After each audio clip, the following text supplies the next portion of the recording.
کہتے ہیں جنگل میں سب خاموشی سے جیتے ہیں، مگر ایک دن ایک معمولی خرگوش نے ایسی چال چلی کہ پورے جنگل کے قانون بدل گئے۔ کہیں ایک گھنے جنگل میں رہتے تھے دو کردار، ایک چالاک سا خرگوش اور ایک چالاکی میں ماہر لومڑی۔ خرگوش اپنے درخت کے سوراخ سے باہر نکلتا ہے، ہاتھ میں چھوٹا سا بیگ ہے۔ خرگوش مسکراتے ہوئے، آج میں کچھ خاص لے کر جا رہا ہوں، لیکن راستہ صاف ہے یا نہیں؟ لومڑی کی آنکھیں چمک رہی ہیں، اس کے چہرے پر مکاری اور تجسس۔ یہ خرگوش روز صبح جلدی کہاں جاتا ہے؟ ضرور کوئی خزانہ ہے اس کے پاس۔ لومڑی آہستہ آہستہ خرگوش کا پیچھا کرتی ہے، کہیں درختوں کے پیچھے، کہیں جھاڑیوں میں چھپ کر۔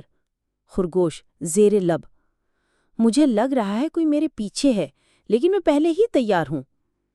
تبھی خرگوش ایک جگہ رک کر زمین پر نقشہ دیکھتا ہے اور تھوڑا سا گڑھا کھودتا ہے۔